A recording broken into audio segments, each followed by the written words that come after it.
Hello, everybody, and welcome to episode 10 of my F125 Myteam career mode. And today we are bringing season 2 to a close. We have got 3 races left until the end of the season, and it is looking pretty good for a top 5 finish in the constructors. We'll have a little look at that in a second. Once this stuff has sorted itself out, a good old season break, you can't beat that. Right, yeah, let's have a little look at the old constructors. I will learn how to find these at some point, I'm sure it's results. Yes, so we are currently 5th in the constructors with 69 points, 23 points ahead of Williams on 46. So barring a massive Williams point score and a freaky race, then we should hopefully be able to hold on to that 5th position. And if we have a look at how we've done recently, so it's last stream was a bit of a mixed bag, to be honest. 7th place in Belgium. Oh yeah, obviously, yeah, we had Silverstone first, didn't we? That was a pretty poor race, and then we managed to pick it up at Spa with points in the sprint and then points in the race itself, and then another agonising race in Hungary. We came so close to the points, and then we managed to nick a point in Monza through sheer terrible driving and utter shithousery. But yeah, so we're currently in a decent position. I'll just have a look at how Williams have done the last few races. So a little bit inconsistent there. Science is picking up points, Albon's picking up little points here and there, but not enough to make a dent in the gap that we've managed to build up. So, oh, Lewis Hamilton is retiring from the sport. Okay. Could influence driver availability. I mean, to be honest, I'm quite happy with both my drivers. So, yeah, and then we got points on the board in the last race. Shall we do some training? This one we failed. We need to... Oh, okay. So can I do it here? There we go. That should fill some time. So yeah, as he very strangely drinks his energy drink. An old Oscar Piastri there. So yeah, 3 races left. We got Cota, Mexico, and Brazil. Brazil will be the season finale, and I might do, depending on time. We'll make Brazil a longer race, but whether we'll have time to do 25% or 50%, I don't know. Williams have approached Gabriel Bortoleto, who are currently in talks with. We should consider finalising for an offer. Okay, we will do that now. Driver details, right. Alright, we're just going to have to go with this one and hope that he signs it.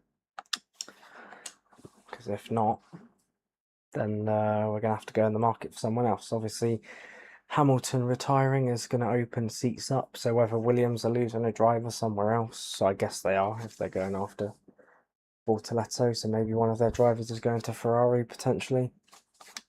I don't know, but been a while since I had any upgrades here in engineering. Don't forget about us. Right, let's slap some on, man. Alright. Okay, we're still way behind, even with all the parts equipped. We're still so far behind Sauber, but we've been doing alright, to be fair, so it's not been too bad.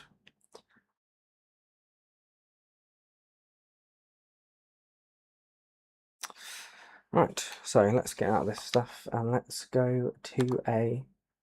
Oh, we got more messages. Oh, it's just about Bortoleto. Right. Can't... Oh, is it Bortoleto we drove as last time? Guessing it's Jensen Button's turn.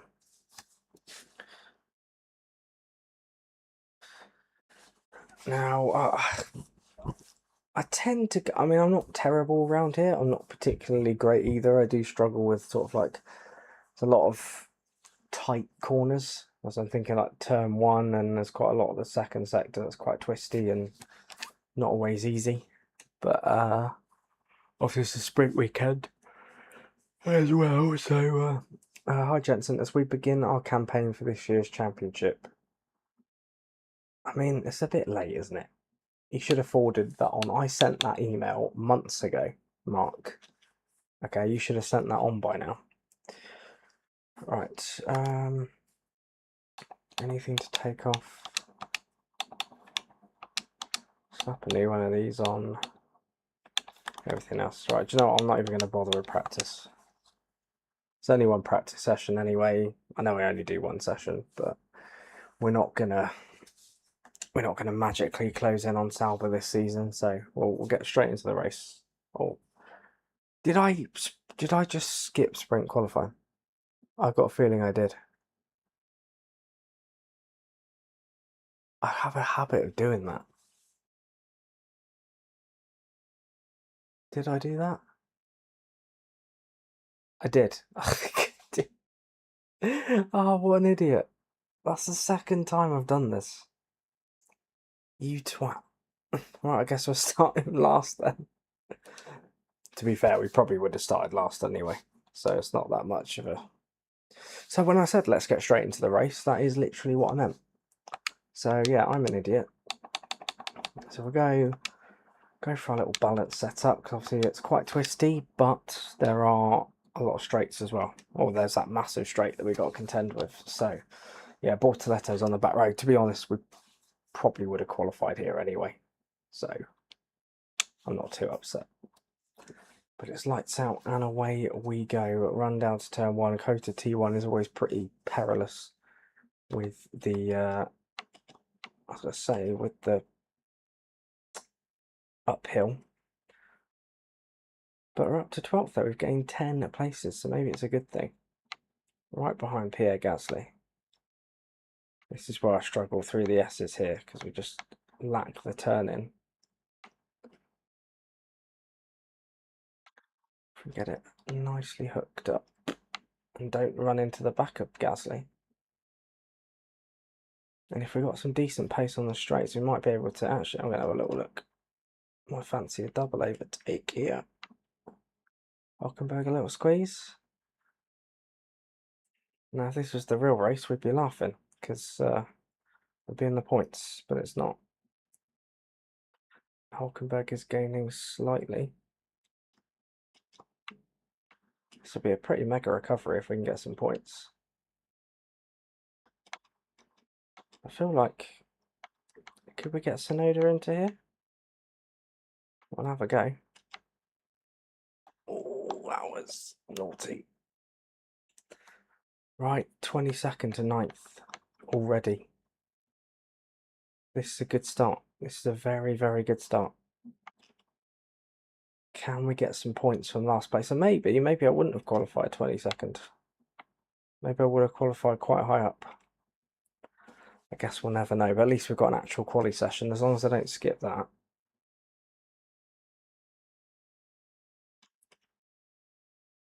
Oh, it's broke too late. The opportunity is there, though. It might be like last time with Button, where we just finished one place outside the points. Now, I mentioned in the last stream that we only, oh god, we only tend to get points when we drive as Bortoletto at the moment.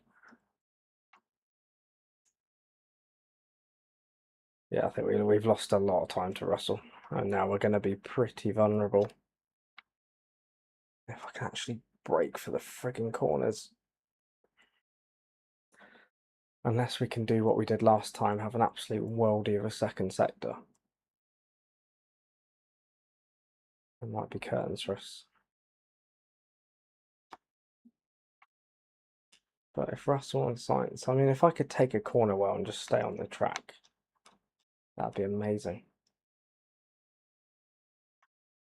Is it worth? Is it worth? No, it's not, you fucking idiot. Got greedy. Right. Didn't happen. Let's have another go. There's a pretty wild line through there. I've ended up losing time, I think.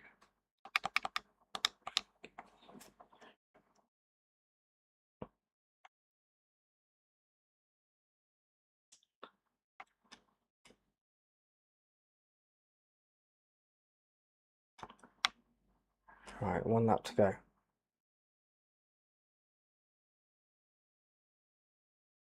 Don't think it's going to happen, especially with this first sector. Terrible through here.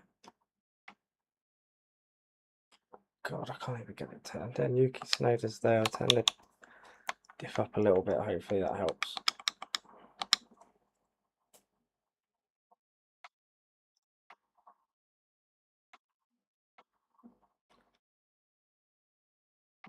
God, no. Yeah, it's not going to happen. It's not going to happen, unfortunately. God, my corner. The lines I'm taking in this race are terrible. Now we're probably going to lose places to Sonoda and Hulkenberg, but the problem is I've just got no turning. That's great on the straights, straights, because I can actually defend on them, but I just can't slow the car down. I mean, decent recovery, it bodes well for the race. Obviously, if we finish here, then we get 2 points.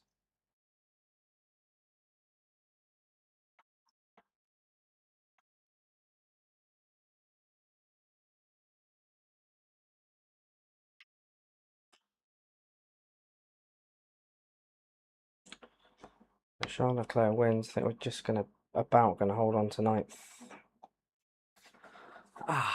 It's pain. Good recovery, but just couldn't get near the points. Couldn't make it work, unfortunately. Just couldn't. Oh, shut up. Drive of the day, though. It's not too bad.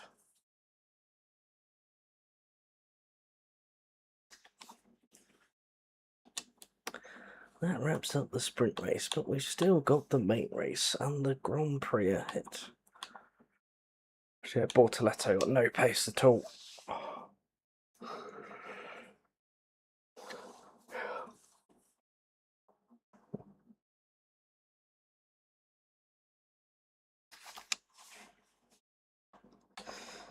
Right. But even though I love this track, it's Silverstone mixed with Yas Marina mixed with Istanbul Park. It's great. It's got that right-handed turn 8 thing. Might be this is one of my unpopular F1 opinions or unpopular motorsport opinions. I think that turn 8 at Istanbul Park is one of the most overrated corners ever. Like, it's literally just a long left-hander. I know there's 3 parts to it, but everyone gasses it up as there's like this incredible piece of road building, but I really don't think it's. That's my opinion. I'll probably get shot down for it, but I really don't think it's as amazing as people make it out to be. It's literally just a long left-hand corner. Fucking hell.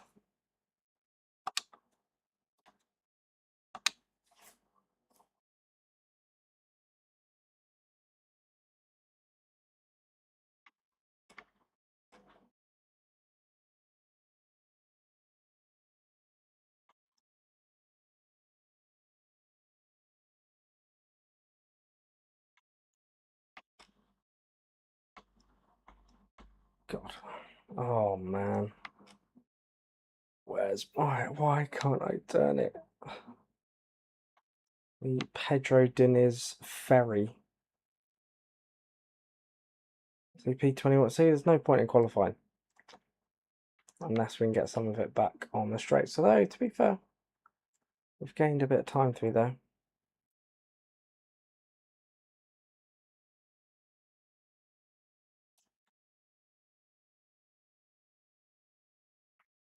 This is alright, as long as we're sort of within the top 10. I know we can have a good first lap, make up some places, and you never quite know.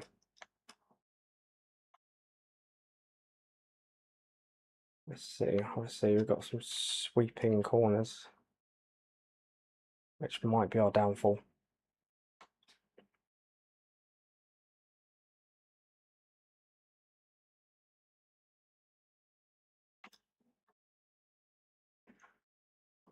Go off the track a little bit, that's fine. Right into the last corner. Open up the throttle. P9. Get in. Happy with that. So we finished. So it's basically starters we need to go on. So we finished 9th in the sprint. So it's kind of like the old sprint qualifying, where the sprint race would determine where you started on the grid.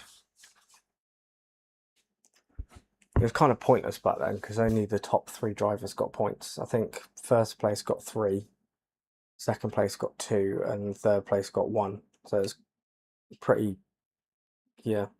And then if you smashed up your car in the sprint race, then you started at the back and you might not make the real race because your car is so destroyed.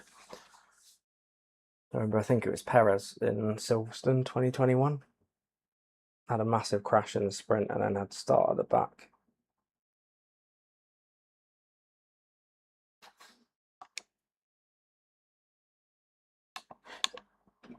Okay, good luck. You know the drill, Kevin. Turn 1. Yeah.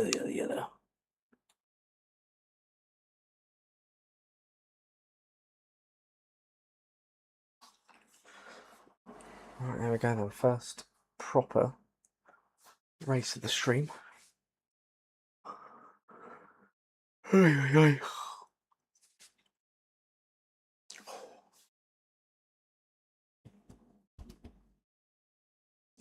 This is the latest I've streamed in quite a while. I've normally been doing it like midday. Decided to do it in the evening today.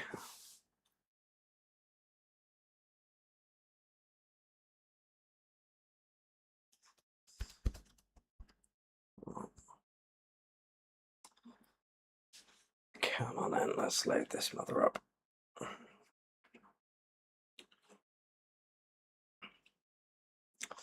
Here we are then in Austin for the Texas Grand Prix.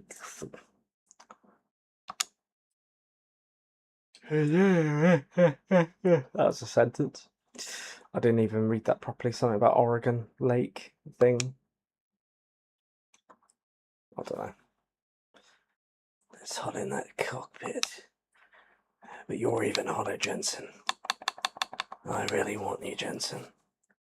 Bring that hard rubber to me.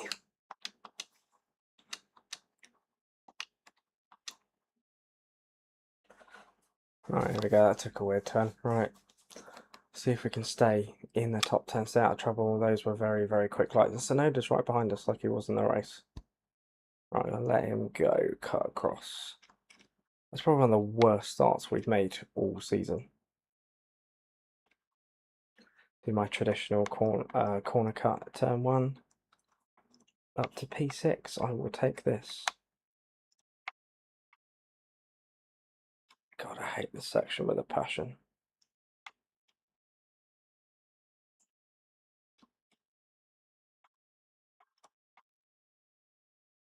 Oh, we're so slow.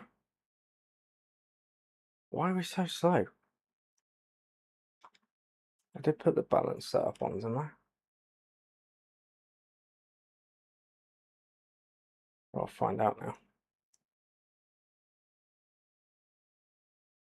Did I put the balance setup on? I'll have to go and have a look at this now on the stream.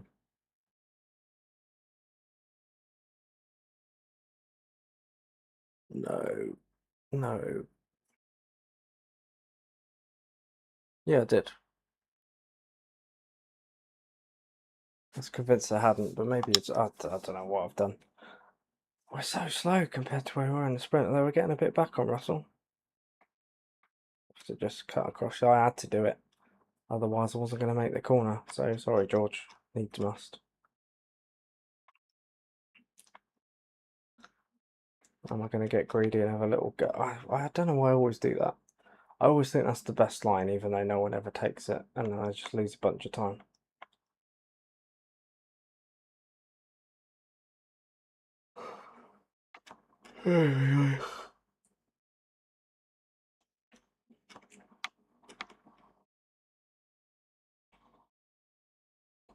Right, P6 after lap 1. I will definitely take that.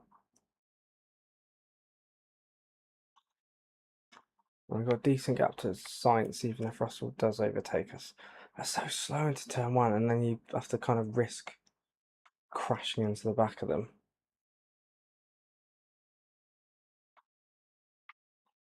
I do feel a lot more confident through here, even if we've just understeered massively. Russell's going to think about it. Give him a little no thank you.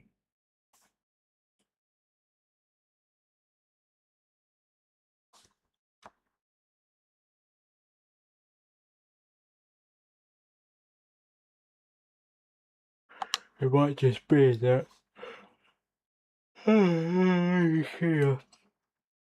might just have to adjust the diff as we go around the circuit. So I've maybe put more turn one, and then we've actually got some turn in, and then pull it back for the rest of the lap, maybe.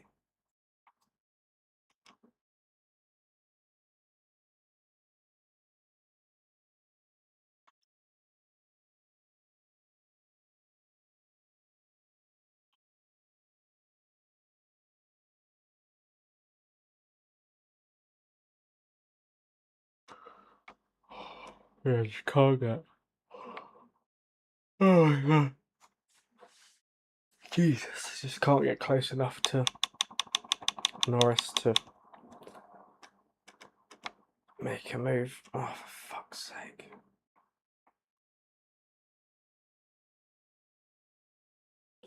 Well, that hasn't worked. We're better through here. We're not, we're worse. What the right, fucking hell.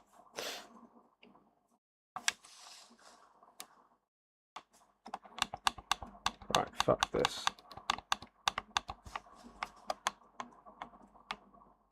What have I been doing it? Have I been doing the diff wrong the whole time? I don't think I have. Verstappen's coming at me. Fuck off.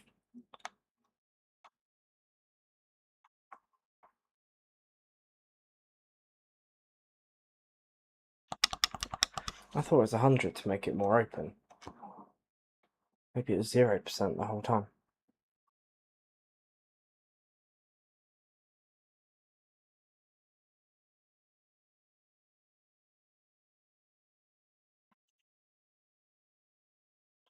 Oh, Verstappen and Sainz now. Double threat. One goes one side, one goes the other. 2 laps to try and hold on. Then we've got Sonoda and whoever that is behind. Is this going to be like Monza, where we are fighting to hold on for a point?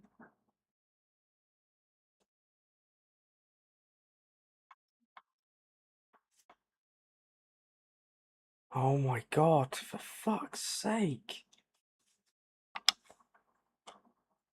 Why doesn't this fucking turn in?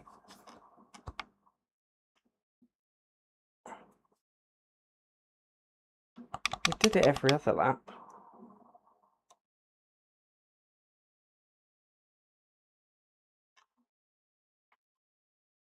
Oh my god, it's so painful.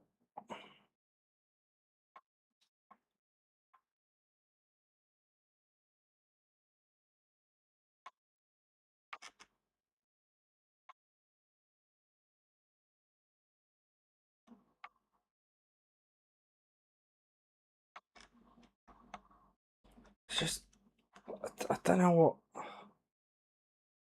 I say it's balanced, but it really isn't. Like, there's still really shitty turning. I mean, yeah, I'm better on the straights, but the turning is diabolical.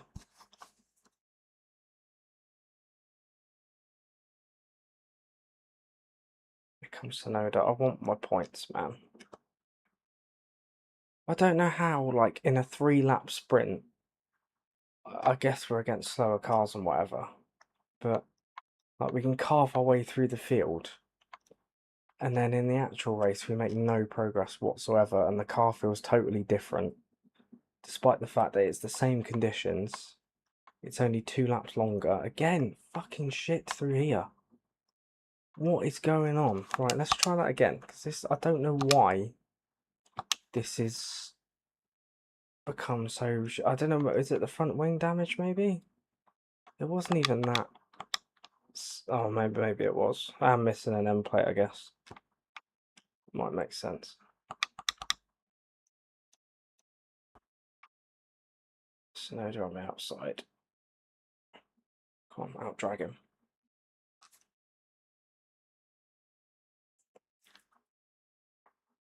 I'll have to do the old switch. Sorry. Sorry, not sorry. If you could just hold Albon up now, that would be pretty damn cool.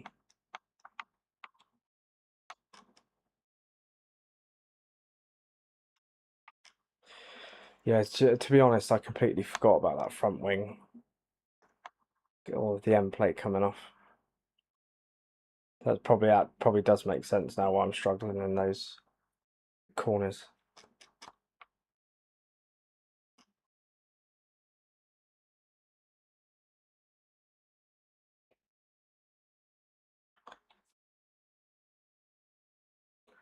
But now, having taken Sonoda's front wing off, am I gonna let Albon in for him to gain an extra point on us in the constructors? So now I've got to kind of hope that Yuki can hang on to this 10th place.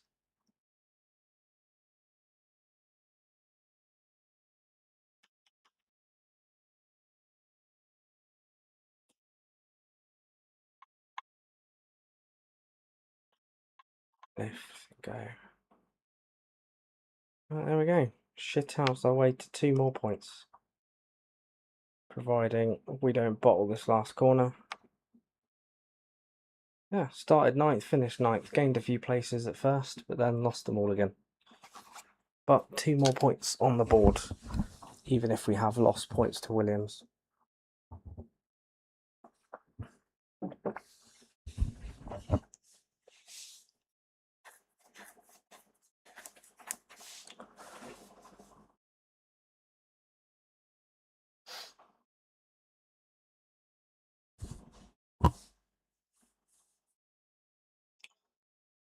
Total dominance, it is indeed.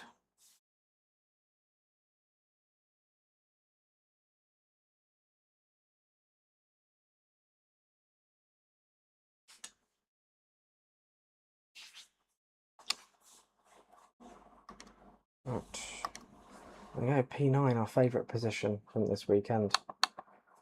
So Charles Leclerc wins from Piastri in 2nd, Villeneuve in 3rd. Piastri must have pretty much sewn this championship up now. Hakkinen, Norris, Russell, Sainz, Verstappen, Button and Tsunoda. Assuming Bortoleto finished last, yes. So yeah, 48 points. He's got like a virtually 2 race buffer now.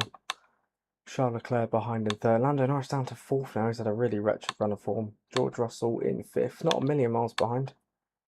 Verstappen and Hakkinen. Jensen Button now, even though he scored points, Carlos Sainz has overtaken us, which is annoying. And then Bortoleto is in 9th place still. Yuki Tsunoda in 8th. And yeah, the gap is 17 points. That's not as... I don't feel so confident now, suddenly. Two races in a sprint. You know, they can chip away at that.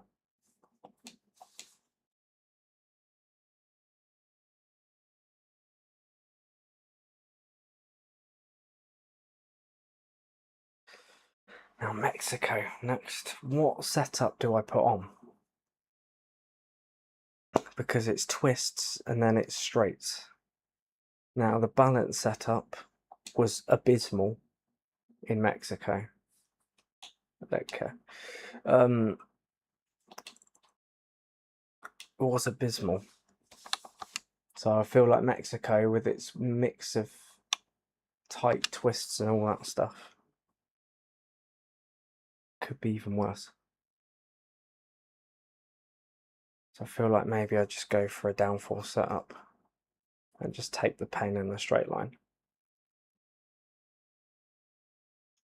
Then that's a massive straight up to turn 1. New upgrades. So that's quite a lot actually, to be fair. Right, again, why are you taking so long to forward these? It's near the end of the season. Gabrielle might be about to go to Williams.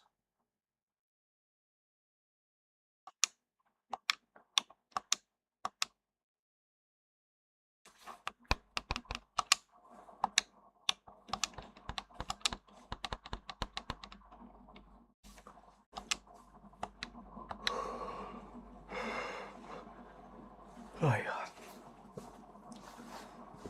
Right.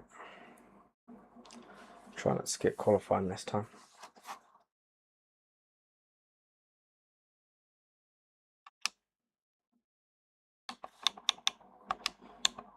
Yeah, I remembered.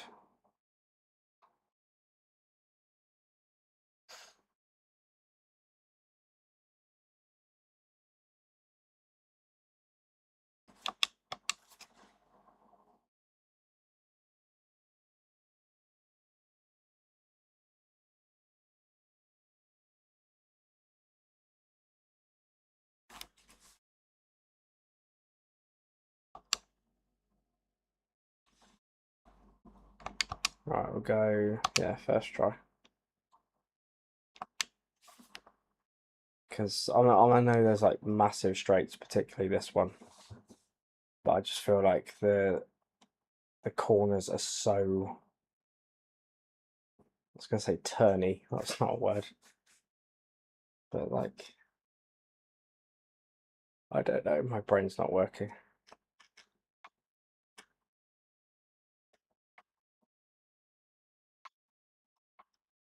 That's some solid corner in there. Just cut the course. Cut the course, that's fine.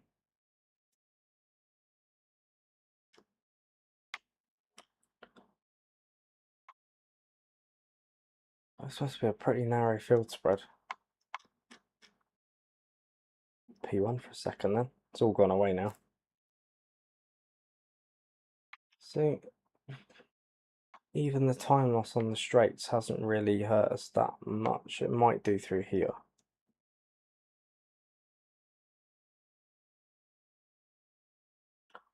But, oh god. Yeah, I feel like this is the way to go, even if, oh, for fuck's sake. Yeah, just hit both bollards, it's fine.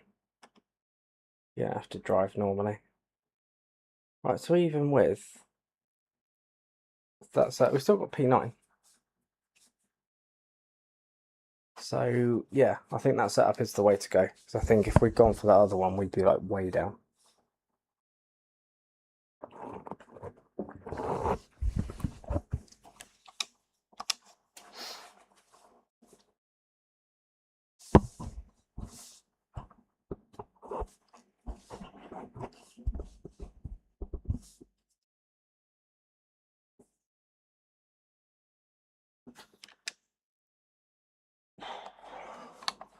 Autodromo Hermanos Rodriguez.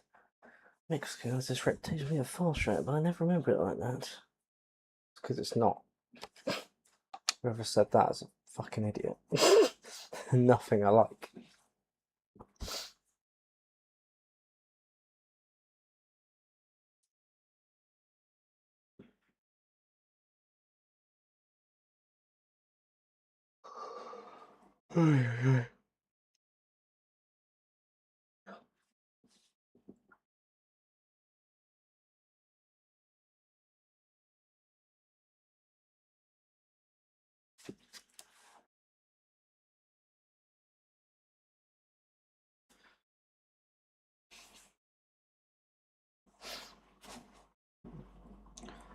God, it's taking a long time.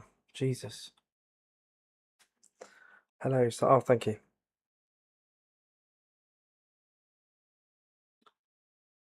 Mexico City will be the season-ending race, a party of motor racing. Not the case. But they don't have a driver this year, so nobody cares. Dahlia is Mexico's national flower. It's done nothing for my brain, I'm going to be honest. Alright.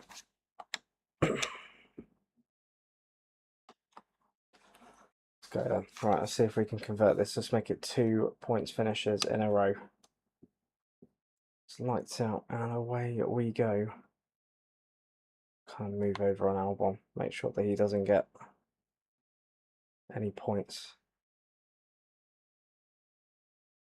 We can take science as well. I can't remember the last time I actually stayed on the track at turn 1. Just trying desperately to avoid cars. We're up to P7, so who cares? Could be more here.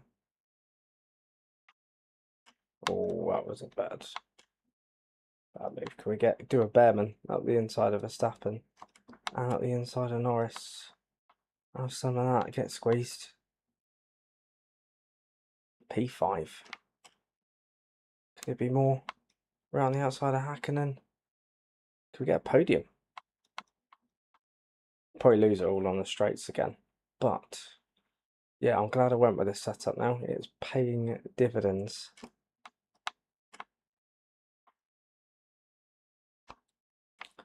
Did think about a move on Villeneuve. Could we go into the last corner? DRS for me will be absolutely useless in this race because we'll have no straight line speed at all. I guess that's the price we got to pay. So here goes Hakkinen. And here comes Norris, but hopefully we can keep him at bay. Can we just absolutely, yep, banzai it. That did not work. No, that did not work. Here comes Norris again. Got an absolute gaggle of cars behind us. We might just have to try some slowing down techniques to try and get those other ones to exit the corner slowly. But it's looking pretty good.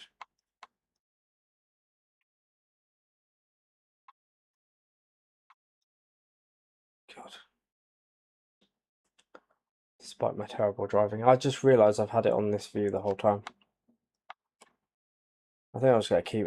this is the view I like. So... No, I'll probably drive better on the other one, but I like this one.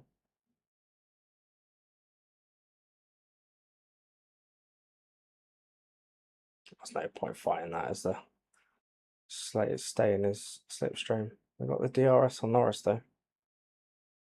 Can we take him back into the first turn? Oh, I thought about it.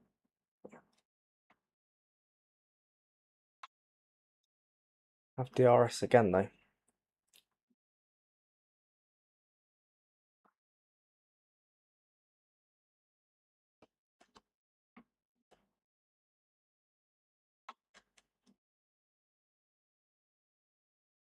No use.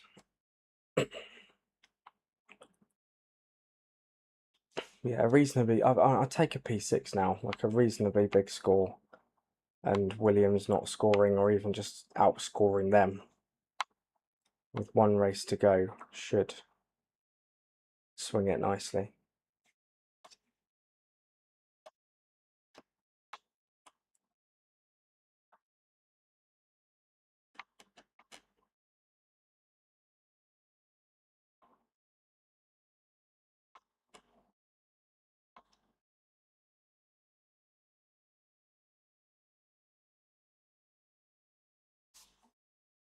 Alright, I suppose we lose. Oh, we're just going to lose a place every lap, aren't we? Unless you just stop them from overtaking you.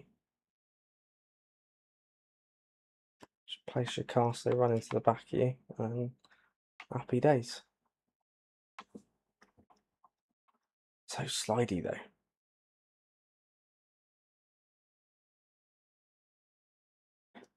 I didn't defend that at all properly, but look at that. I've kind of ran him out of room there.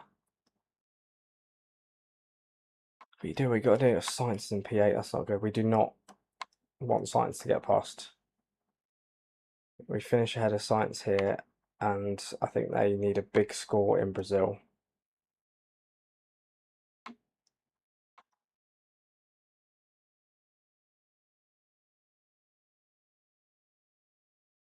Right, you want to overtake me? Go around the outside. Or just wait for me to outbreak myself and overtake me anyway.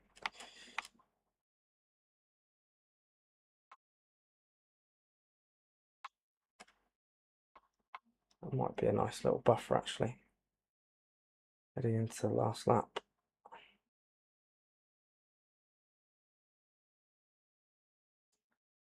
Russell again. Yep, sorry. Look, mate, you ran into the back of me. Alright.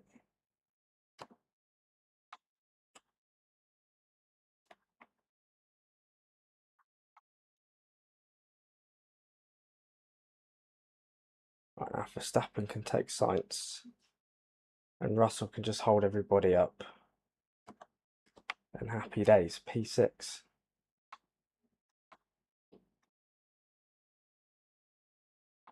Sainz ain't going away. So even if we outscore him, like it's not too bad.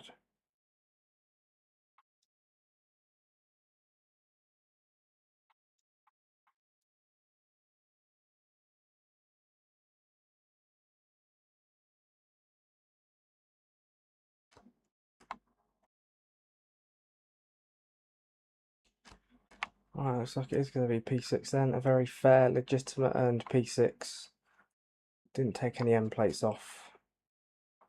Didn't compromise any of our opponents at all. 8 points, get in.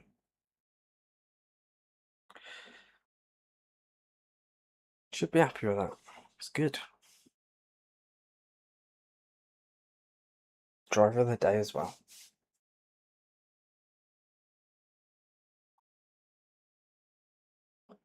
Oscar Piastri has won his world championship. We've entered the parallel universe where he manages to hold his nerve.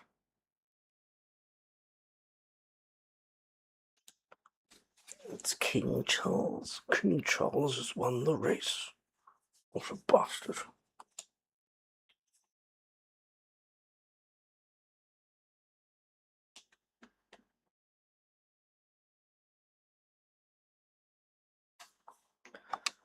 Alright, so okay, so Leclerc wins from Piastri, Villeneuve, those three were quite a way out in front. Hakkinen and Norris, Bortoleto finishing 6th, Russell, Sainz, Verstappen and Albon. So Williams double scorer, so we only gained 3 points on them, which is alright. We'll take it. Yuki Tsunoda not delivering.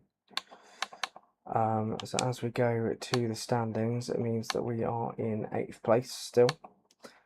Oh no, we've taken 8th place back because Tsunoda didn't score. Carlos Sainz stays ahead of Jenson Button, who stays ahead of Alex Albon. But more importantly, in the constructors, it means that we now have a 20-point buffer with 1 race to go in Brazil. Now there are, obviously it is a sprint race, so there are more points on offer, but for Williams to get 20 points, they would have to have a very, very good weekend.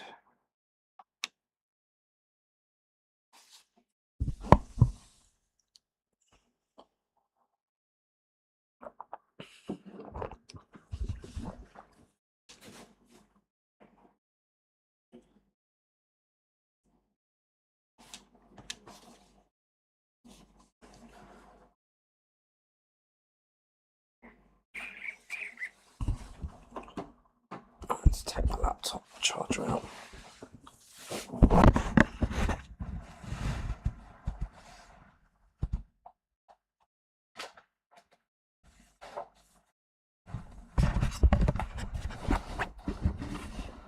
Ah, shit. Ah, fuck's sake. No, why, Gabby? Why? You done really... Of course, it's friggin' Williams as well, who we're battling with for the constructors. We're better than they are. Well, we're not. We're just, you know. Ah, fucking hell. Right, Button. Can we get him done? View counter offers. Right, send in the one that's 82%. Right, let's get Button locked down. View drive. Could we nick?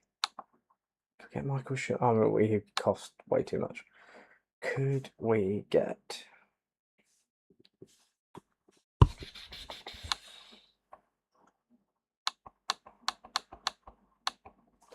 I was thinking, could we get one of Williams' drivers?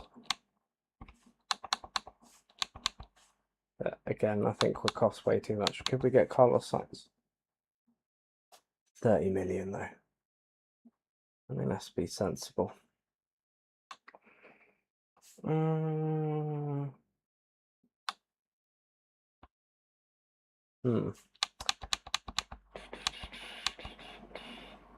Could we get Antonelli? I mean, I imagine he's got good potential.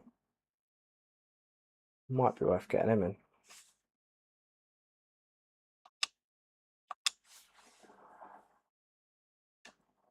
Alright. We'll see. Signed elsewhere?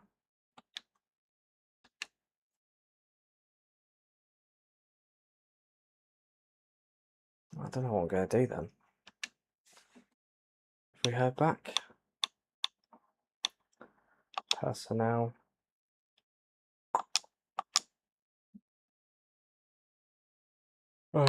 Drivers. Okay. Right, can I... So we've only got one more to do. We've only got one more to go after.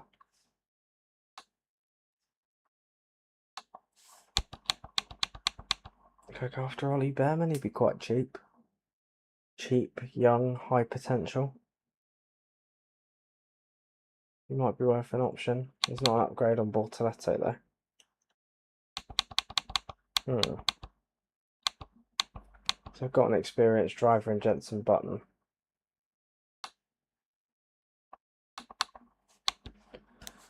We'll go for it. We'll see what he says. Sign else. Right, so I can't sign that. So they're just going to pick somebody for me or what? Okay. I don't know. I guess they might just pick somebody, but some like crappy reserve driver. Do you remember those? You know when they had the classic cars, and they had the like the drivers from that, and if you couldn't sign somebody in career mode, they give you those crappy drivers, and they'd have like 25 rating or something like that.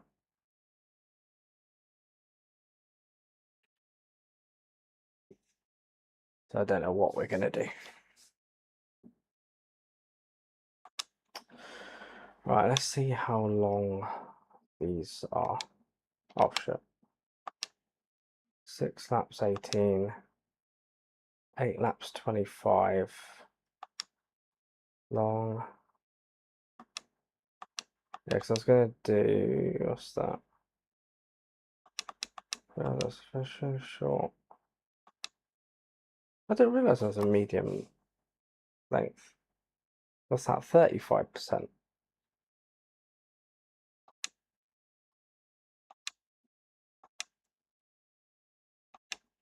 That's 25%. Why did I not know this option was here?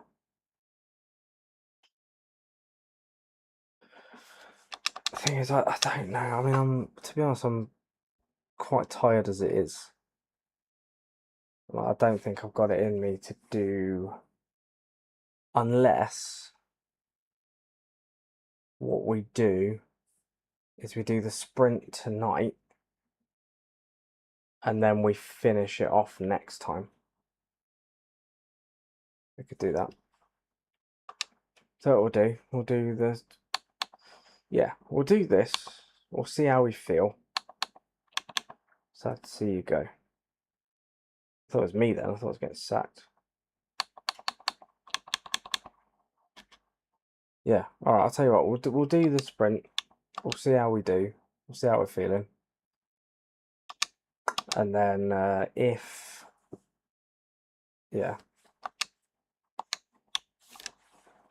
it's not, if I don't feel up for it, then we'll finish it next time.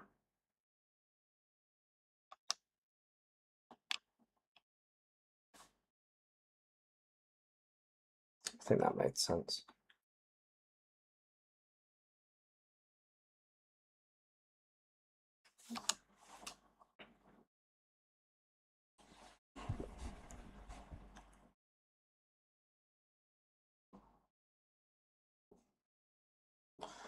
Right, one shot sprint. Don't forget to qualify. Don't skip it. Yes. Oh, it's raining. Fucking hell. I mean, it would help if I just clicked next session rather than going down into it. It's not quite the cyclone that threatened to happen in the Grand Prix, but didn't. That was an amazing race. I mean, Brazil always delivers. This is my favourite circuit on the calendar by a mile. It's incredible I say it's incredible to drive as I just mess it up. But yeah, always provides chaos. And we didn't even need the rain this time. Oh, fucking hell. Max Verstappen, obviously second year in a row coming from the back to perform absolute heroics. Lando Norris looks like he's got this title. Well, he's cruising towards it really, isn't he? Was it 23, 24 points to Oscar Piastri now? He's got a whole race buffer with 3 races to go. So, yeah, I think Lando's probably got a 90% chance, I reckon, now. Unless... I mean, we're still at the stage where, like, one DNF could flip it on its head, but I just think that Lando's in such a good space and Oscar's in such a bad space that, yeah, I think the momentum is too much. I think Oscar needs a big swing in momentum, and I don't think he's going to get it. It's going to be P20, which, I mean, that's all right. I think that's the best we could have done. I think if we put another setup on, we'd have probably got last. How far are we off the pace now? 2.6 seconds.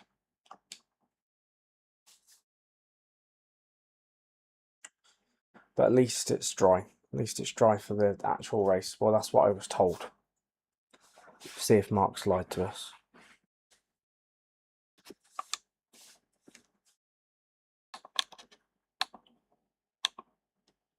Yeah, it's dry. Comeback is on.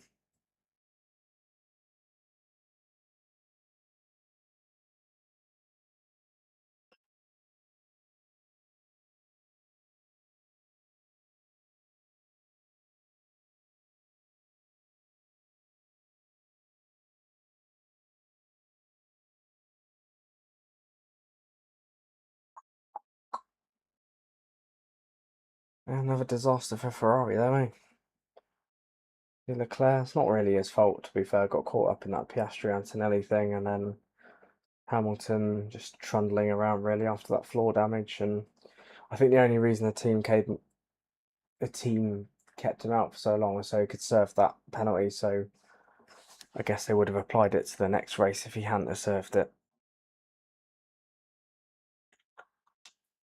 But yeah, oh god, pretty miserable weekend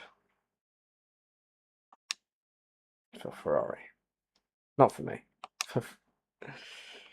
Right, we'll go soft.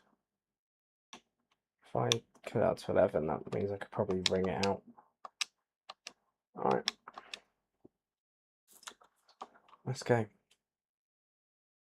5 red lights. Very, very tight pit straight here, isn't it? Well, it looks tight when the cars are all on the grid. Oh, fucking hell, awesome. I wanted to go down the inside. Can't get down the inside now. Oh my... Again, haven't stayed on the track for T1. Oh my days. Oh my day. Fucking hell. Good start, that. Good start. Excellent start. Oh, that's where we're going from, are we? Okay. Right, round the outside. Be patient this time. P16. Not a disaster. We can still make some places up, or can we? Ollie Behrman, the guy we want to sign for next year. who is having a worldie of a time.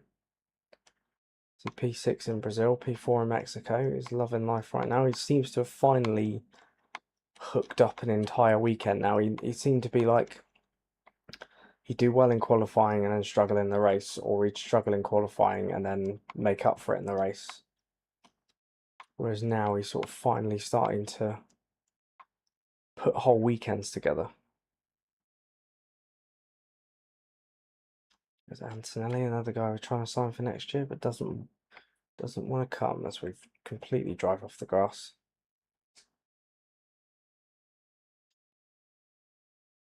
Well, Williams. 9 and 10, that's alright. We both get 0 points. It means that Carlos Sainz or Alex Albon have to win the race, which is not going to happen. Well, it shouldn't happen anyway.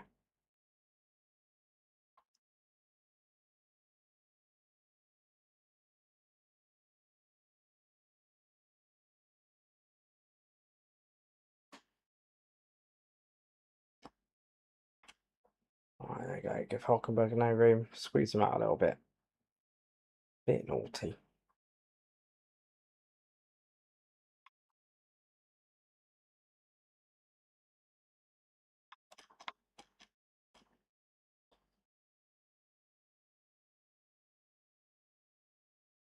God, let's get Aaron. Paul Aaron is actually, you know... Oh, that's a great move. I mentioned it either on the last stream or the stream before. The Alpine had Pierre Gasly and Jack Doohan, who were both doing really well, and then they sacked them both and brought in Paul Aaron and Zane Maloney, and I thought it was the shittest move ever. Anyway, the season Paul Aaron signed, he won 2 races for them. So it shows what I know.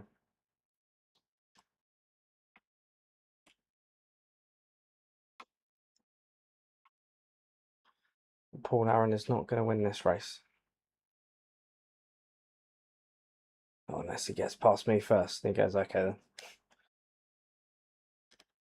However.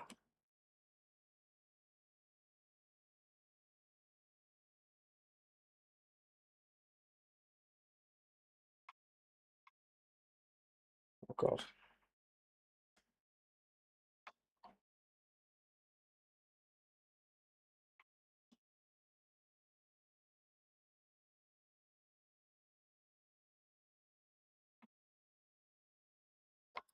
We do gain on Antonelli, and then we lose it again. Obviously, this car having no straight line speed with the setup we've got. And then I've always been shit up this hill. Always. I don't know why. I don't know what I'm doing wrong. Sometimes I accidentally lean on the brake button by accident. I don't. It seems to be at this corner or at this section more than any other section. Oh God, that was awful.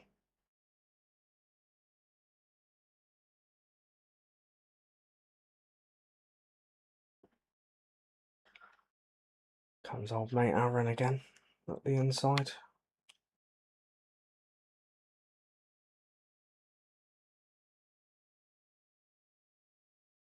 That's the thing. The first lap battling Aaron, and then we gain a bit of time on Kimi, and then we just can't close.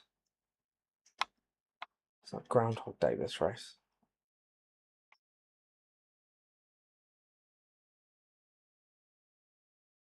Nearly halfway through it already. 4 laps of 8.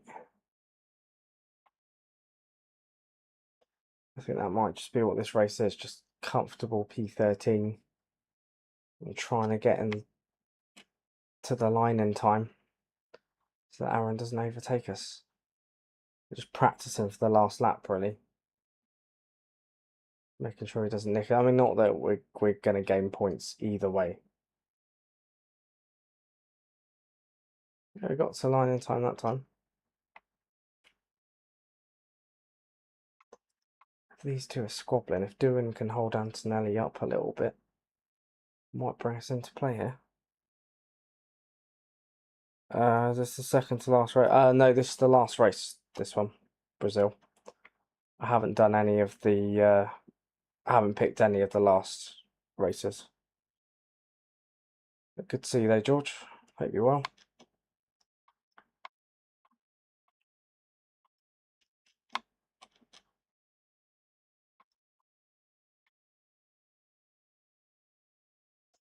Right, can we get Aaron? Can we do what we did a few laps ago? And no. Although, actually, that worked out.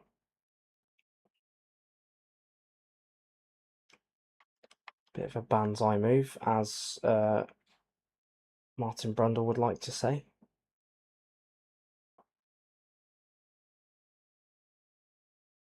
But we're not going to get to the line in time at this time. Even Bearman got past us. Can we get it? Oh, that was close.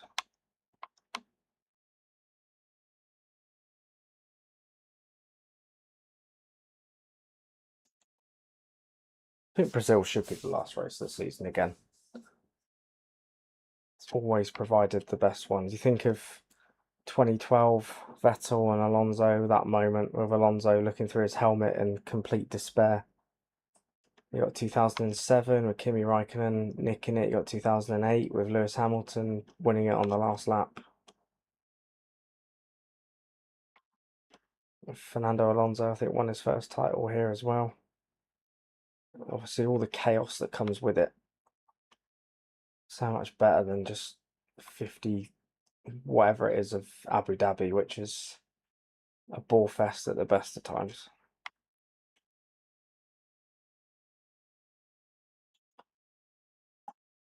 So the only exception really was 2021. But obviously everyone will have their opinions on how that ended, but it's probably like the only time that a race has ever ended excitedly. I suppose 2014 should have been, and then Rosberg had that, I think they had an engine failure or something like that. And Hamilton ended up, because they had the double points rule that season, and Hamilton and Rosberg are really close on points.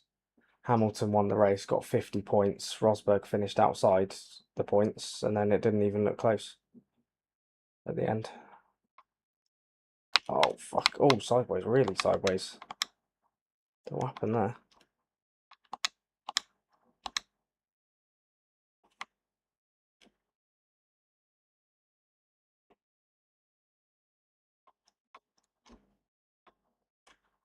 Yeah, we are losing places hand over fist here. Not been a fitting send-off for Gabby Bortoletto, who is departing for Williams at the end of this season. Losing him to our main rivals, and everyone else is rejecting us, so I really don't know what we're going to do driver-wise for next season. And that's before we've got Jenson Button locked down. We might just have to go for, I don't know, we'll have to go for a non-fiction, or not non-fiction driver, fictional driver, or another classic driver. We could have Jenson Button, David Coulthard go full on British for season 3. Full on British, mate. Full on British. So an Argentine team for season 1, a Brazilian team for season 2. And then we might have a British team for season 3. Depending on who we can get. That's if Button even wants to stay.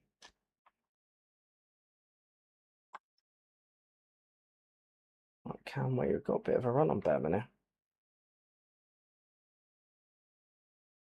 Up to the inside. Oh no, that's not how I want. I wanted to give him a little squeeze. Create a bit of a gap and then...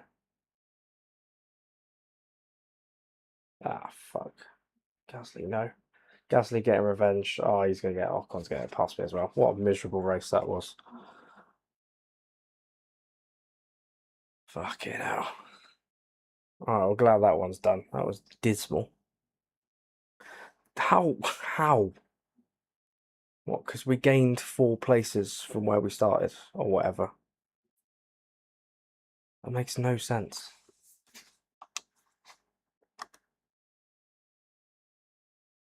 Right, so Hakkinen wins from Russell, Piastri, Verstappen, Villeneuve, Leclerc. Carlos Sainz did get a point.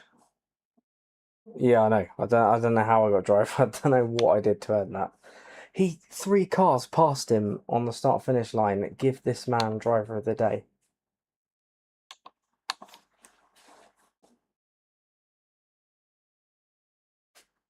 Yeah, I don't know what I did to earn that. That's a shambolic decision from... Well, it's the fans that vote for it, isn't it? It's just their fault.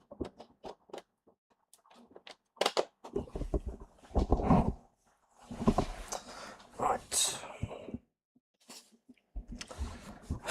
Yeah, hopefully. Next season will be our year. As an Arsenal fan, I've lost count of the amount of times I've said that, and it hasn't happened. Right. Do I just... I was debating whether to end it here and do the finale in the next episode, but I do feel like I've got a bit of a second wind. I said I was going to end it. I said I was going to end the season tonight. We'll do it now. It's 25 laps. I mean, I probably won't. My body won't be thanking me tomorrow morning. But that's future Dan's problem. That's tomorrow's problem. Right, shall we try a balance setup? See if that works.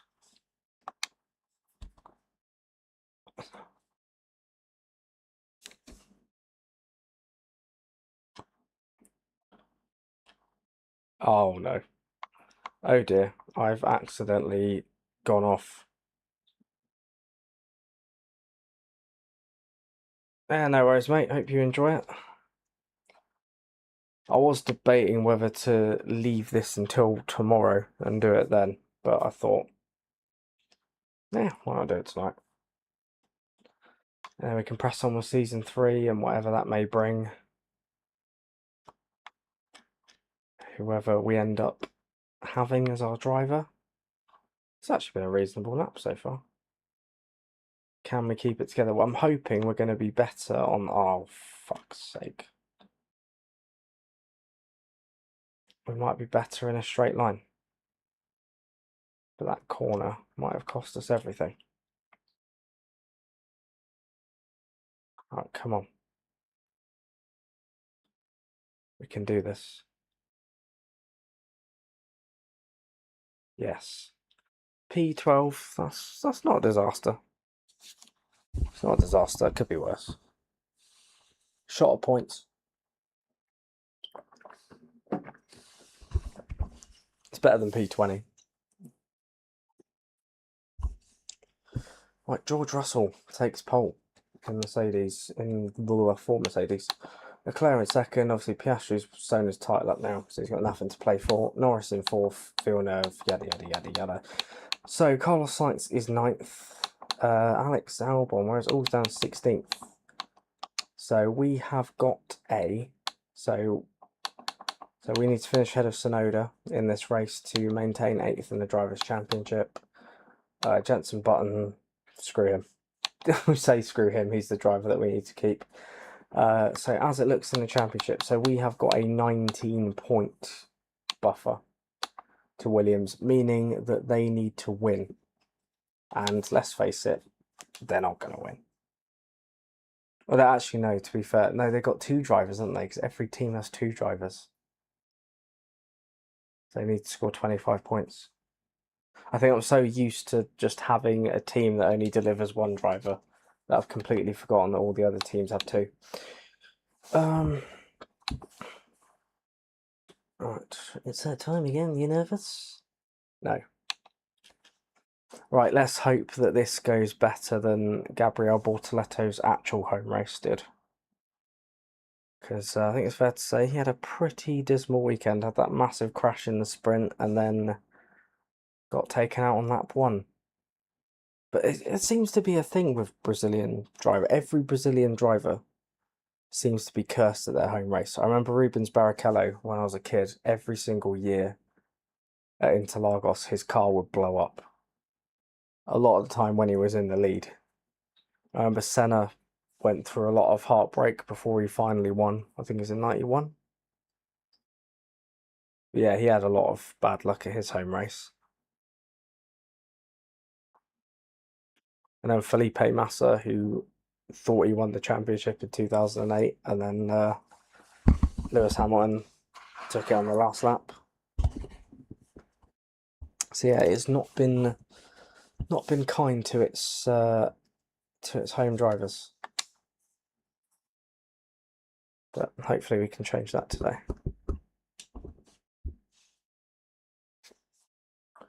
I know I always look up to, which is weird because he's 3'1". It's Anthony Davidson.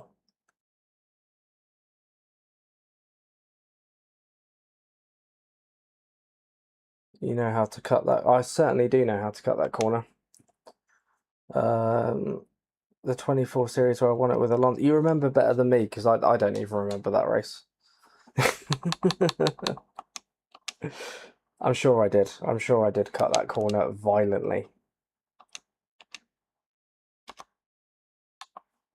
Right, we're going on hards. We're starting on hards, or we're starting on mediums. Are you really doing that? No, we'll start on mediums. Put a bit more fuel in the car. Oh, yeah, that was when I was trying to win Alonso's third world championship, I think it was. Can't remember if I did that or not. Anyway, let's try and get Bortoletto 8th place in the championship. I think I actually sort of stayed on track. We'll count it up to P10 behind Max Verstappen, who will probably end up in P1 or some shit. But not if I... Oh, come on. Oh, I did win it. Cool. I know we were fighting for it, but I can't remember if I actually won it or not. That had to be a few months ago now. Or was it about a year ago? I can't remember. I've had so many gaps in this channel where I've just left it for ages and then come back and then left it again.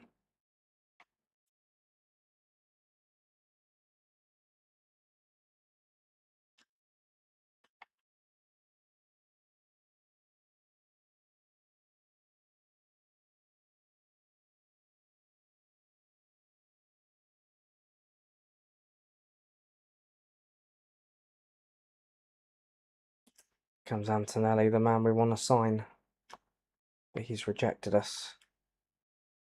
Oh God. Stayed on track that time, but that has cost me.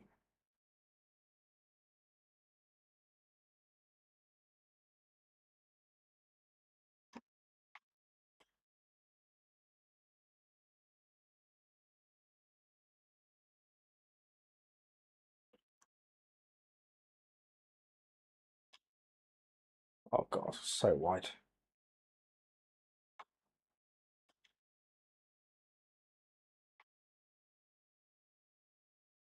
Catching up to science a little bit though. I'm not going to steamroll it out the inside because that will not end well. But I think could we have a chance here?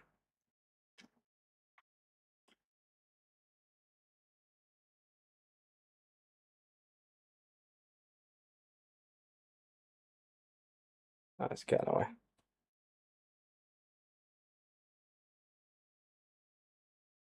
Where was that? After the Ferrari disaster this weekend, do you think it changes anything with their drivers for the new regulation cycle? I think if Ferrari don't deliver next year, I think Leclerc will look at other options.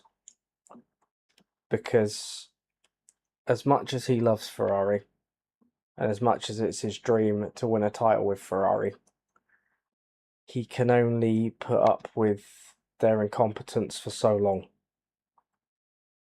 Because he's got to be thinking, like, he's nearly 30 now. Still hasn't won a championship. Still hasn't really been in a proper title fight. I know he was leading for a lot in 2022, but Verstappen ended up running away with it in the end. He's at a point now where, Lando Norris is about to win a championship. If Mercedes are as good as people are saying they're going to be for next year, maybe George Russell might win the championship next year. Or maybe Lando Norris wins another championship next year.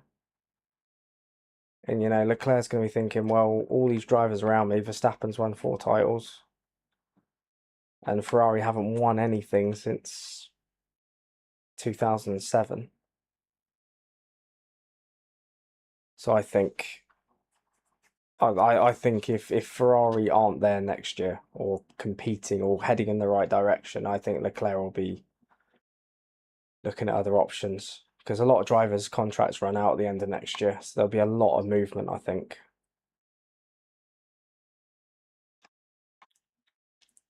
And then I think with Hamilton, I think again, next year is going to be a big season for him as well.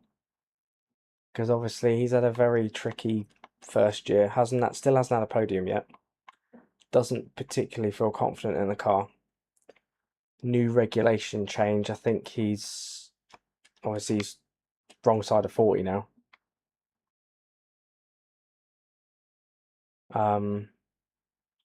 So yeah, I think next year is going to be a big season for him as well.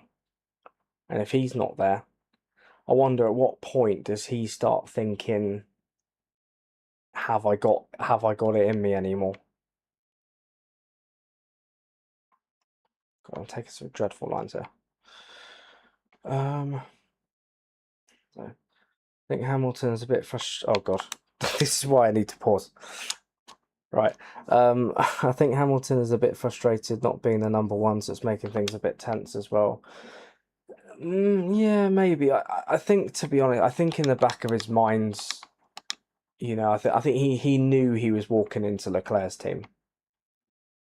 Charles Leclerc's been there 6 years now. I think Hamilton would obviously have been hoping that he would have adapted really quickly and he would be the guy to take the lead in that team. But I think deep down he knew, obviously, with a driver as good as Leclerc, it was always going to be difficult to do that. It's probably a similar dynamic that he had with George Russell in the last year, really.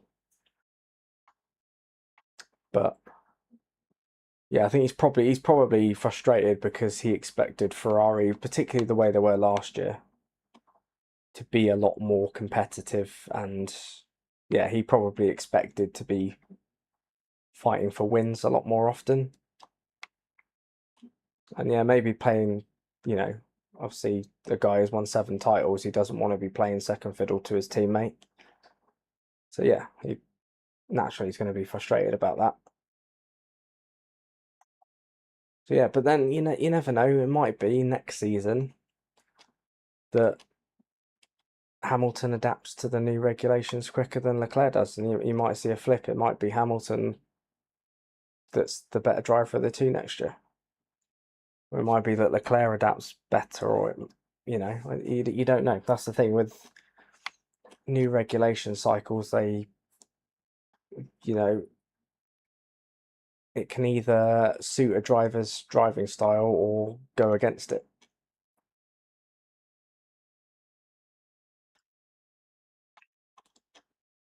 Yeah, I think next season is going to be massive for Ferrari, and obviously with that John Elkann coming out and saying that the drivers need to stop talking and like focus on their driving and stuff like that, and let the engineers and all that stuff sort it out. I mean,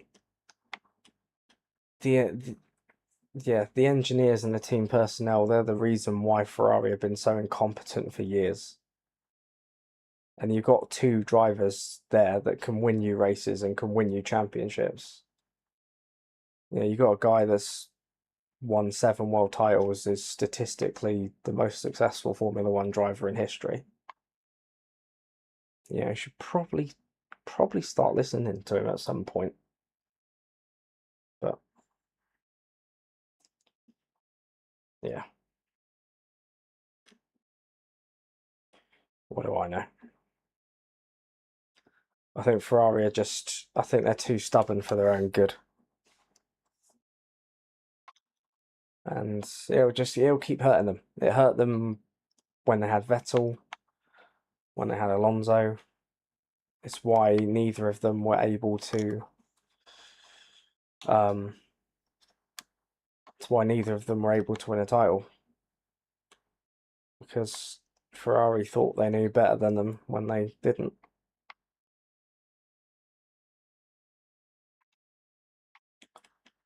And that's why I go back to the point that I made earlier. If you're Charles Leclerc, how much longer are you going to put up with that before you go, actually, I need to go to a competent team that are going to give me what I want?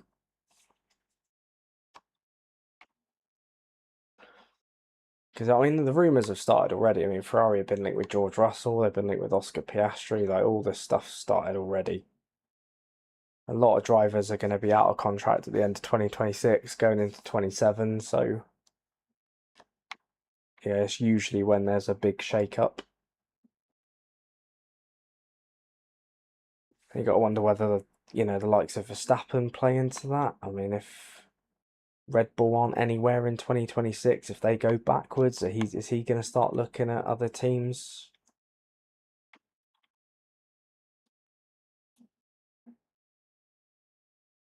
Obviously, McLaren, I imagine, I mean, Norris and Piastri are pretty locked in there. But if they're going for the title again and there's more tension, is one of them going to want to move on? I don't know. And then you got, well, where other teams fit into the pecking order. Is there going to be a team from the midfield that finds something to take them to the next level? The likes of a Williams, or a lot of people were talking about Aston Martin, Adrian Newey having this genius plan for 26. I don't think it will come to fruition personally, but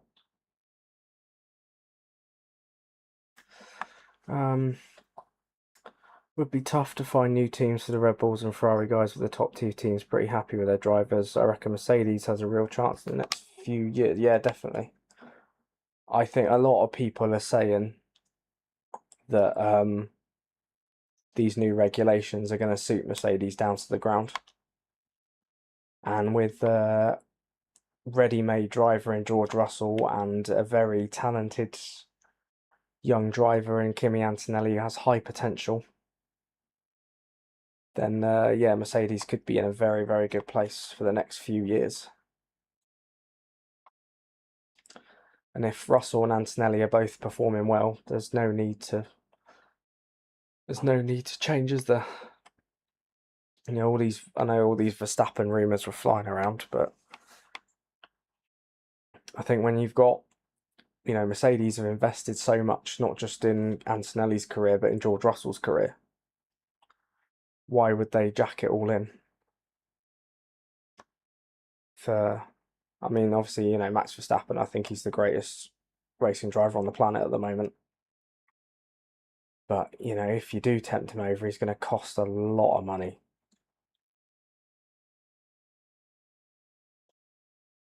So, yeah, I really can't call it. But it might just be one move out of nowhere that sets everything off. I mean, you remember Hamilton to Ferrari when that first broke. I mean, no one saw that coming. And then that triggered a massive chain reaction after that. So, yeah, it's hard to say, really. But I can't see McLaren.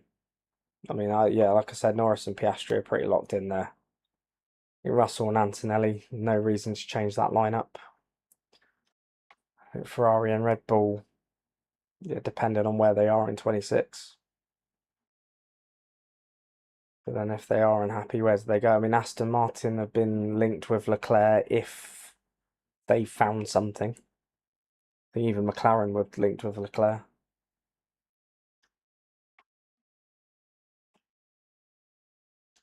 Mustn't remember to actually pit. I've been so I've been on complete autopilot this race.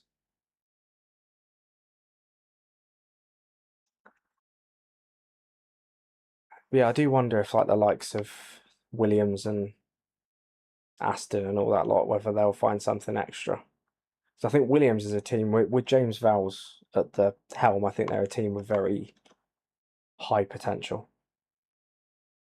Obviously a classic name as well. They've been at the back for such a long time, but James Vowles has done a really good job of dragging them up the field. So whether they can make some more progress.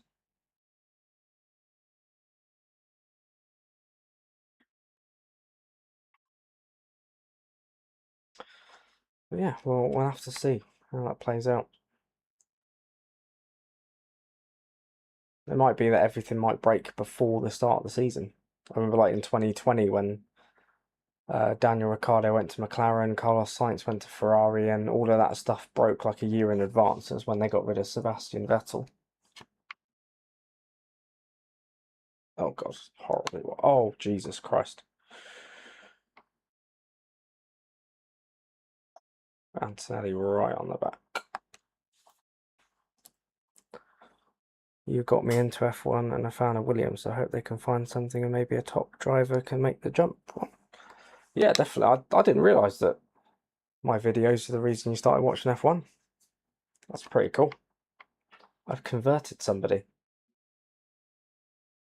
But yeah, hopefully Williams can make a jump. I mean, I think the lineup they've got at the moment's pretty decent. I think Albon's doing a fantastic job. It'll be obviously I know he struggled with the pressure at Red Bull. Obviously that second seat's been talked about a lot, but it'd be interesting to see what Albon could do with a better car. Obviously, Carlos Sainz is about as good a just solid, dependable driver who will get you results. Obviously, he struggled at the start of his Williams career. I think that was a lot of that was trying to adapt to a new car, but he seems really on top of things now. But yeah, if Williams do head up the order and start becoming competitive, could they attract a top level driver?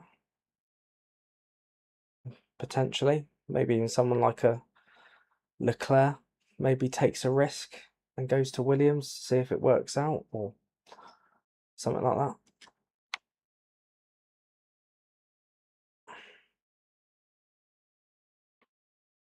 Is Ocon missing the front wing there?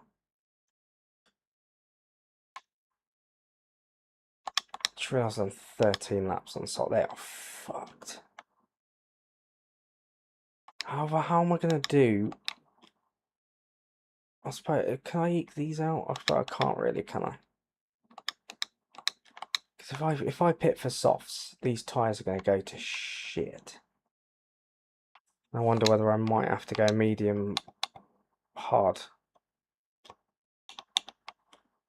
Not intermediates, that'd be a disaster. Yeah, there's no way soft tyres are going to last. Even if we struggle for pace. Right, this box. I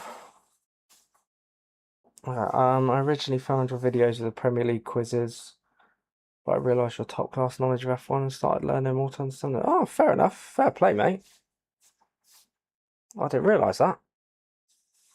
Well, I'm glad I could get you into it. I'm glad you're enjoying F1. I didn't realise that.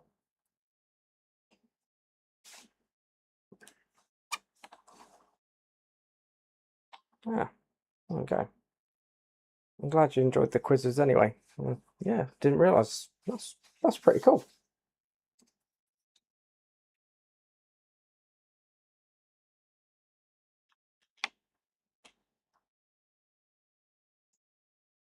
I do need to do more quizzes. I haven't done any for ages. I think the last one I did was like August. So I need to start doing that. I have been thinking about doing those again. It's trying to find like a decent one, because I mean Sporkle's a good website for it, but you have to wade through a lot of crap to find a good one.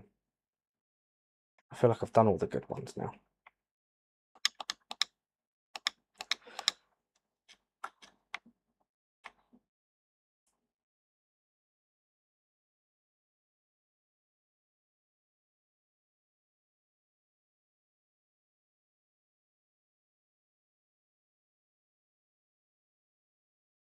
Right, these guys are squabbling. I think we might have lost a lot. Fuck. Right, didn't happen. Didn't happen. Men in black. Boom.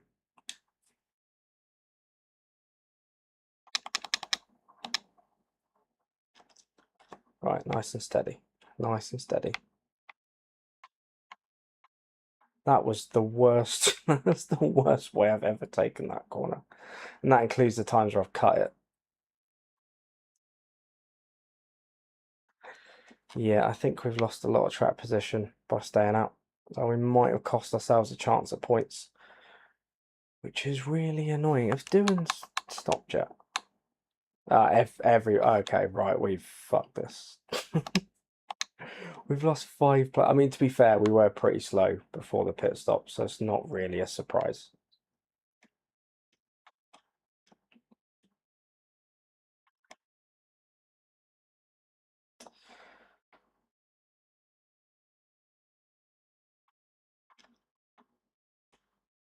Gaining on Doohan though. What I don't understand also is how is Franco Colapinto not driving for Alpine in this game yet? Doohan had like 5 races, 6 races. Colapinto's been in for like the whole season, and yet Jack Doohan's still an Alpine driver in this game. I don't get it. It's like when Daniel Ricciardo got dropped, or no, when Nick De Vries got dropped. Daniel Ricciardo came in pretty much straight away. I don't know whether that's just because Ricciardo's massively popular, but I don't know. I mean, I'm alright with it because I like 43 is my number that I use in driver career. So I don't mind that Colapinto's not in because I can still use 43. But yeah. Anyway.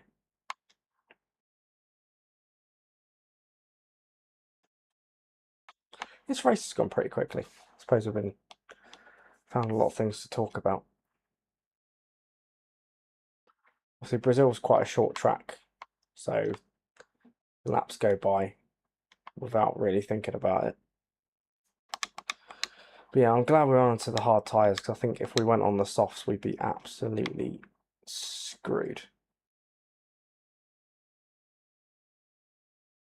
But yeah, I think our chances of points are looking pretty slim now, but Sainz and Albon are not going to get 25 points between them, I don't think. So our 5th place is looking pretty safe.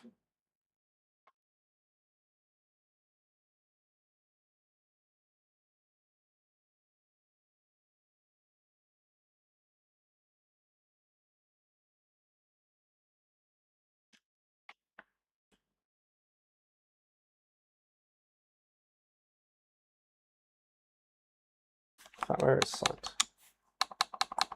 Ah, he's 9th. It's fine.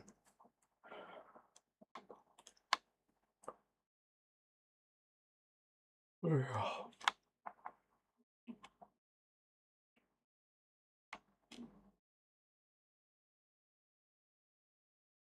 I'm really hungry now. I didn't feel that hungry earlier, so I didn't have like a big dinner. But now I'm getting to that point where I thought I wish I'd have eaten more now.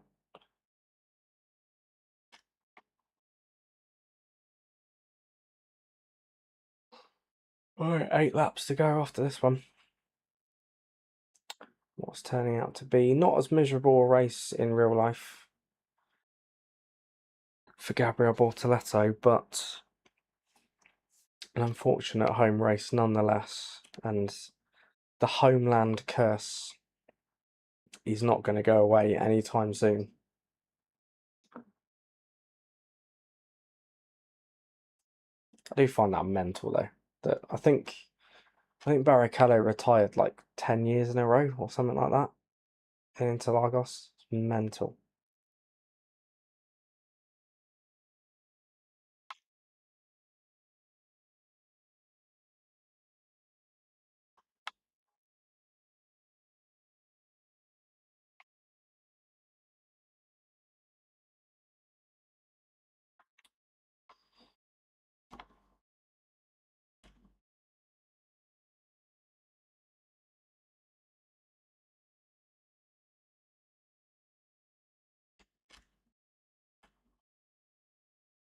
Oh god. Oh, such a lonely race now. No one.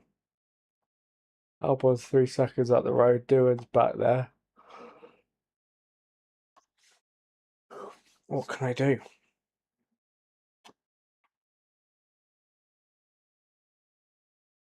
At least I finally learned how to take this corner properly, sort of. Well, I haven't learned how to take that corner properly.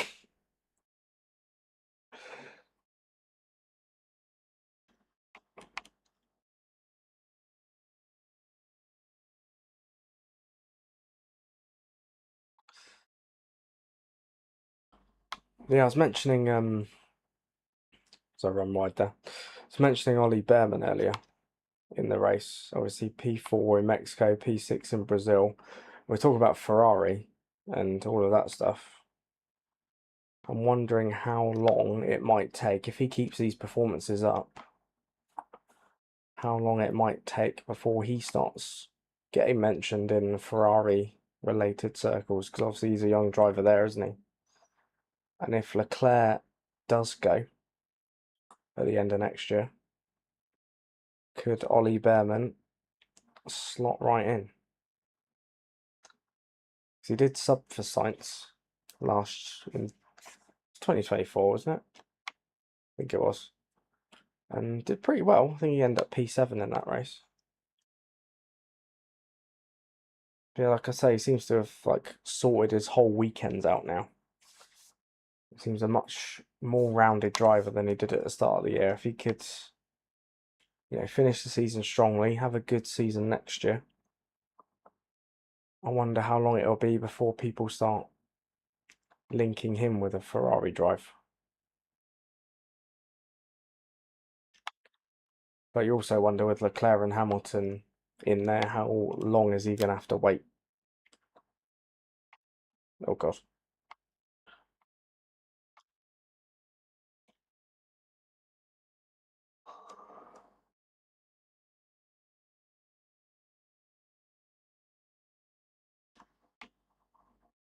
Still looking, well, it's not looking good when I wrangle it around these corners.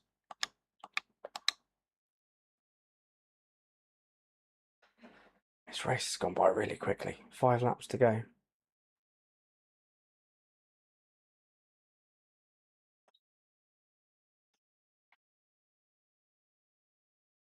What is an apex? I can't remember the last time. Well, I've hit one now. I can't remember the last time I hit an apex on purpose.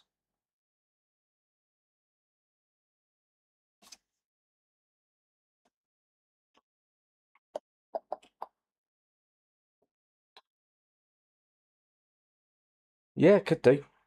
After the next shake-up, which could be next year. I think if, like I say, if he performs well, obviously he's already on Ferrari's books, so if Leclerc moves on or Hamilton moves on or retires or whatever, if that happens, then yeah, I think Behrman's definitely going to be high up on the list. I don't really know who else they go for unless they, you know, go out and go all out for a George Russell or they won't go for Verstappen, surely. Wouldn't think so.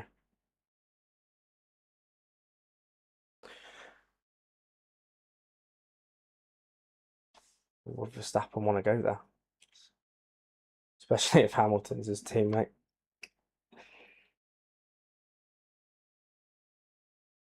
Yeah, Behrman's definitely got to be in the mix. Yeah, a guy that Ferrari have nurtured. Yeah, I could definitely see it.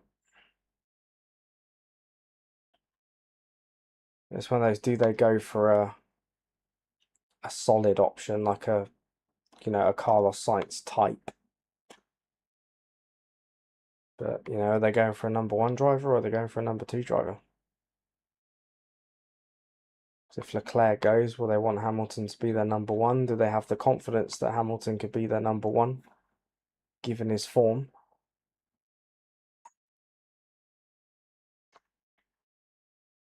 Yeah.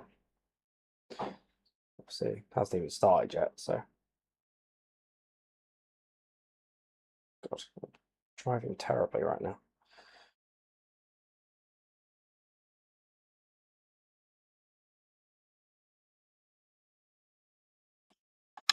Trying to manage my tyres. They're alright, they're fine. I could wrangle these for 3 laps.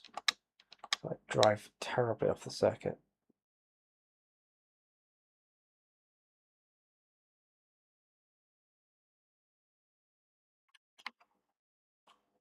God.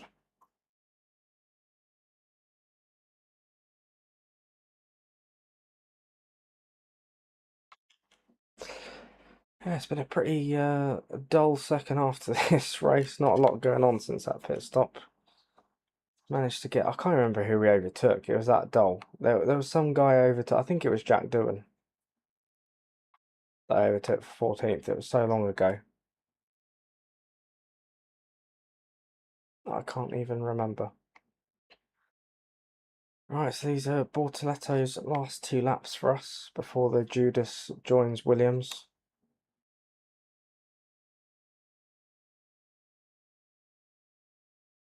I don't know what I decided. I thought it was like, well, it's his last race, so I'll go with him. But why not go with the guy that has actually been loyal to us and wanted to stick around? Oh, God. Wide.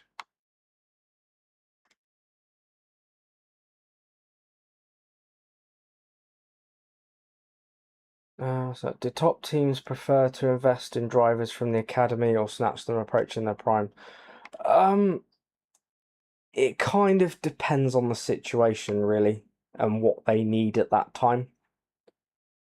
So, for example, if a team lost their number 1 driver, obviously they would go for another number 1 driver to fill that gap. But if they're losing like if they're losing a number 2 driver or a driver that's past their best, then they'd probably go for a young driver from their academy, take a risk if they've already got an established driver in place. So I used the Hamilton to Ferrari move as an example. Obviously, Hamilton left Mercedes to join Ferrari, and because they'd already had an established ready-made driver in George Russell, and he was outperforming Hamilton anyway, Mercedes felt like they could take a risk and bring Kimi Antonelli in and just see how he went. But they could have gone the other way instead and decided to bring in like a solid number 2. They could have brought in someone like Carlos Sainz, somebody like that. But because they felt like George Russell was a solid number 1 driver and could deliver, they felt like they could take a chance on Antonelli. And then we use Carlos Sainz as an example. Now, when Ferrari decided to get rid of Sebastian Vettel, when it was Vettel and Leclerc, obviously they saw Leclerc as their out-and-out number 1 driver. That's why they got rid of Vettel, and then they decided to bring Carlos Sainz in as a solid number 2. So yeah, it really depends on the situation, to be honest, and what the team need at that time. Sometimes they'll need a number 1 driver who's just ready to go. Sometimes they'll just need a solid number 2 driver to just be steady and give them solid results. And sometimes they'll take a chance on a young driver. But it's actually fairly rare that any of the academy drivers make it to the teams that they're signed up for. There's a lot of Ferrari academy drivers that never make it to Ferrari. There's a lot of Mercedes academy drivers that never make it. They might end up in Formula 1, but a lot of them don't quite make it to their top teams. But Antonelli was kind of a rare example before this year.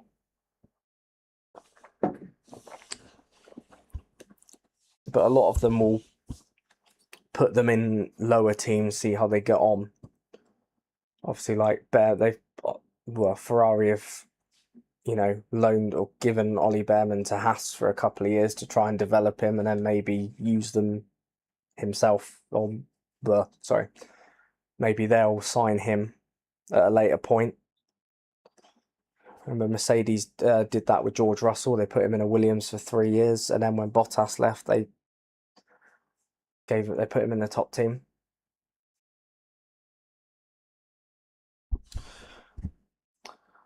Seems like a good move, and Antonelli will pay off for many years. Yeah, I mean, if Antonelli delivers on the potential that he's got, then yeah, that could be a partnership.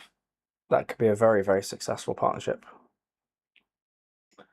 But it could also be that if Antonelli develops a lot and he's up there competing with George Russell, and you've got two Mercedes battling it out for the title, could also be fireworks.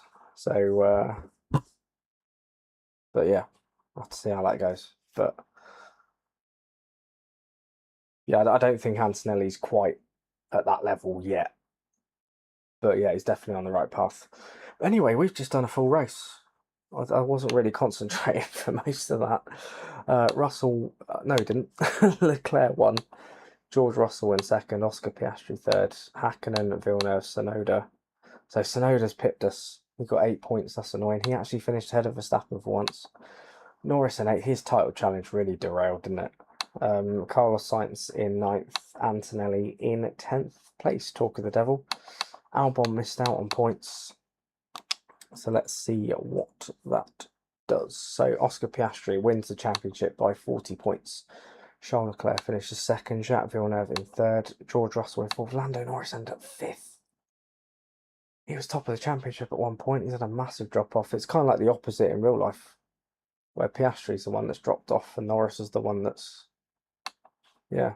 So Hakkinen in sixth, and Verstappen, then Tsunoda. Bortoleto finishes 9th. But he's a Judas and he's going to Williams, so I don't care. Carlos Sainz finishes rounds out the top 10. Jenson Button on 33. So this means that we have held on to 5th place. So we do finish in the top 5 in the constructors for the first time. And hopefully then we can kick on next season.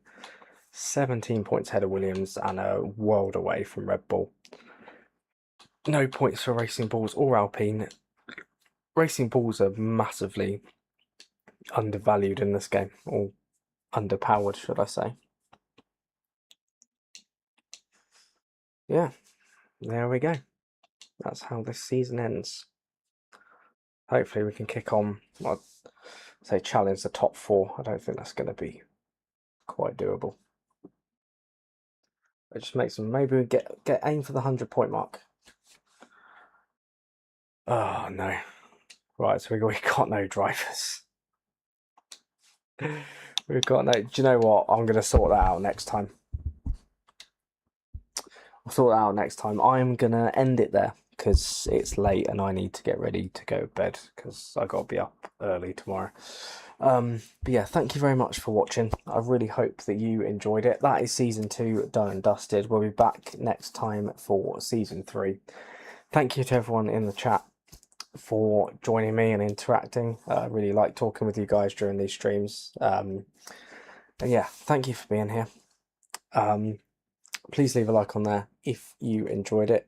If you're new around here and you like what you see, why not get subscribed so you can be notified of future streams like this one. Comment below any thoughts and suggestions that you may have. If you are watching this on a replay, you are more than welcome. George, thank you for the kind words, mate. Good to chat with you again. But yeah, thank you once again. Take care of yourselves, enjoy the rest of your evening, and I will see you in the next one. Bye for now.